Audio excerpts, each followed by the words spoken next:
Hello and welcome back to the channel. My name is Krashy, and today we're going to be doing a bit of a self-VOD review, but mostly going to be focusing on talking about the different phases of the game. One thing that I've noticed when playing Pokemon Unite is that, this game, I'm going to remind everybody, is a 10-minute MOBA. The phases of the game happen very, very quickly, and a lot of the time I kind of see people like doing the wrong thing, going to the wrong places in a lot of my games, and I wanted to talk about how you could do that better. So we're going to be kind of reviewing what I'm doing a little bit, but mostly talking about the phases of the game. So this one's getting started off. I'm going to be jungling Zeraora. Got some decent teams, and let's go ahead and take a look at it. So we're going to be cutting the game into three different phases, and they're pretty distinct, and mostly just because it kind of fits with the allotted time. So let's say the first, roughly 3 1/3 minutes of every single game is going to be called the early game. So roughly the first 3 minutes or so we'll call the early game. This is where you have two people in a lane on either side, you have a jungler, and everybody is fighting for an experience lead. There's really nothing else you need to achieve other than getting as much experience as possible. You're contesting the middle camps, like the neutral camps. I think they're the Cinder Queen. You're contesting the neutral jungle. You're doing everything you can possible to get an experience lead. So you want to be constantly just trying to get as much as possible. So the jungler's role specifically is to try to help with that lead. So right here, I actually do something a little bit out of the norm. I fight an enemy jungler. This doesn't usually happen, but I saw that I had more health than him, so I'm going to go ahead and take this fight. I actually mechanically misplay right there and dashing away in the opposite direction. I should have been more patient to catch him, but I actually see that he doesn't leave his bush, so I'm going to get a free kill. Now, usually at 8:50 in the game, you can see coming up right now, that's when the neutral Cinder Queen camp comes up in lane. Usually right now I would be in lane. That said, I'm already a little bit late. I got myself an experience lead, so although I didn't really help my laners too much, I did kind of help the team because I got a kill, and then I was able to deny a couple camps. Now, you see me, I'm still on the forward side of neutral jungle, and this is to deny more experience potentially from the other Zeraora, so just doing what I can. So I'm looking to gank here now. You're going to see that I want to hopefully find a kill. Bot lane unfortunately died to a gank from the enemy jungler. But all is well in the world, so we're continuing. We're 2 minutes into the game, so we haven't passed through that 1/3 of the match just yet. It's still technically early game. Everybody wants to be in their lane, getting their experience, doing the best they can. And yeah, junglers want to be looking for ganks. So I see the counter jungle, the counter gank coming in here. I wasn't really paying attention to my map, but we're going to go ahead and pick up a kill here. So that's great. More experience lead. And again, early game, these towers are insanely diveable. While diving a tower, you can look to quickly score, especially if you less than 20 points. You can definitely score that energy really, really easily. And yeah, so the jungler picks a lane. The laners are, farming and extracting that lane. And ultimately, we're just trying to get a lead. So look, 7.5 minutes left. The early game is starting to come to a close. I think realistically, anywhere between 3.5 minutes to 4 minutes into the game is really where the early game is most prevalent. But coming up is going to be the mid game, and the mid game is the section of the game where you either go into the mid game with an experience deficit, or you go in with a surplus and you have the advantage over the enemies. This is where you want to start grouping. This is where you want to start either leaving one person, very good dive here potentially. You want to start leaving one person in a lane, or you want to abandon a lane entirely and group up. So a little bit aggressive there, but I think we're overall winning this one. I keep messing up my volt switch in this gameplay, which is super annoying, but while they're playing aggressive, I'm stealing experience. So you can see I'm still trying to find a way to put us ahead of them. I could actually probably be diving here with them.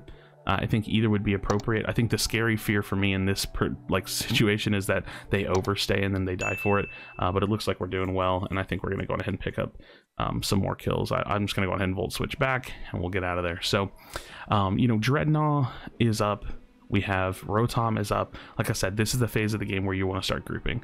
We're going to see a lot of things not happening the way I'm explaining in this gameplay, but that's just kind of the nature of it because it doesn't happen very often. So in this section of the game, like I said, you could literally 5-man bot lane, like dive them, get like 2 or 3 kills, and then take Dreadnought. Same thing for top.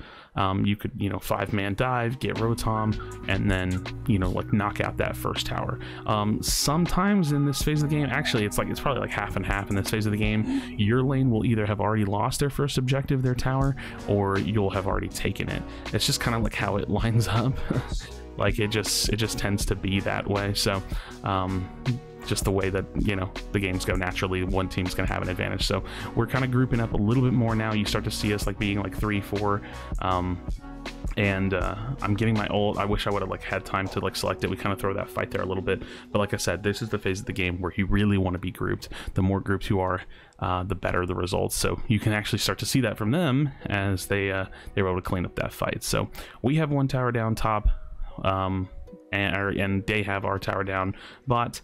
And again, this whole section, I'm just going to keep reiterating it, you need to just be grouping. When you come out of spawn and you have the launch pad after 5 minutes, you just need to be finding where the majority of your team is. I'm going to call it like the 3/5 rule. That's what we're going to call it. When you're stepping out of spawn, if everybody else is on the map, you need to be going to the side that has the majority of people. That actually is like a pretty good rule, I would say, because it doesn't really matter per se where y'all are. I mean, you can obviously optimize that, like depending on how the circumstances of your game is going. Like, yeah, if Rotom is up and Dreadnought's down, then y'all probably shouldn't all go bot, but you get my point. Let's call it the 3/5 rule. You want to be where the majority of your team is. So Cinderace pushed up way too far. He might be getting taken down. As the jungler, I'm kind of like peeking Dreadnought for a potential steal, but in this section of the game, like I said, we really just want to be grouped up. So let's go ahead and see what unfolds. We're very not grouped. I'm just trying to survive the other team, who is a little bit more grouped. I mean, they're a little scattered, which is nice because that allows us to stay alive. Oh yeah, I know I'm gonna die here to Cramorant ult. I don't even know how. I don't know if his ult does like a dot or something, but I'm taking down there. So look at the map right here. This is driving me nuts, actually. We have Pikachu top for some reason.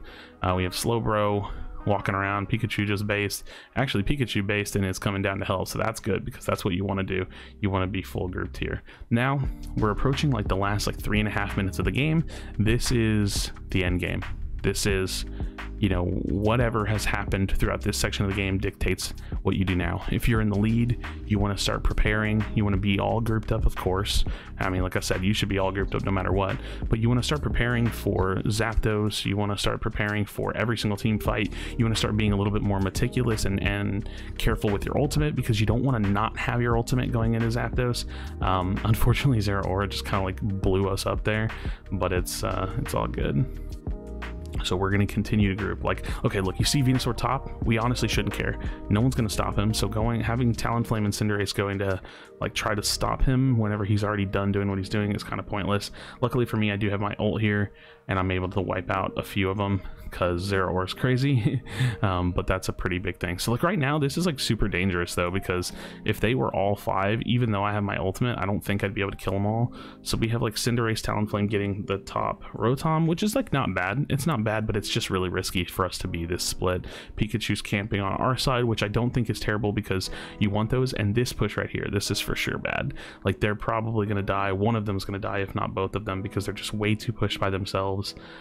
Even at the current timing of the game, like look how much time is left. We have 20 seconds until Zapdos comes up. Like you just don't want to be dying like that and giving up free energy and giving them potential scores. So look at the map. We have me in the mid, Pikachu in the mid, Talonflame going back to top, and then we have like our other 2 people just like super all over the place. This gameplay, I didn't actually pick it for this reason, but it's kind of nice. This is like a perfect example of like just what not to do. So since the map is so scattered, you actually see me not saying what I want us to do. I'm gonna try to sneak a score because there's just people everywhere. I genuinely think I can get a double score, but this section of the game, you should be either dancing or you should be dancing on Zapdos as a full 5 team to try to see if you can like get them to start it, or to try to see if you can wipe them out, or you should be like hard engaging a fight. If you're in the lead, you can dance it. If you're behind, you probably need to just like cleanly hard engage a fight, because if you do, then you might have the chance to kill them off and take Zapdos and turn it around. So let's take a look. We're starting to get closer, like more closely grouped. Cinderace is in top for some reason. We definitely need him back over there, but I think we get a pick there. That's pretty huge, and we just basically need to like wipe them out now. So Pikachu got a pick. This is pretty good. So now we just basically are going to wipe them out and secure our win. So we were in the lead. We're going to go ahead and take Zapdos because we killed them cleanly, meaning like look at the timers at the top. The Cramorant's coming up first, but it doesn't matter. We can actually take this in a clean way, and then we can end. Now, there are some games where you have like a really big lead. Trust me, this happens all the time. And let's say it's still early into the last 2 minutes of the game. There's like a minute 45, and you're pushing their base, and you're scoring, and you're doing all this stuff. Zapdos is up. Don't overstay in their base. If you can push their base and dump your coins, cool, then back up and then go dance Zapdos.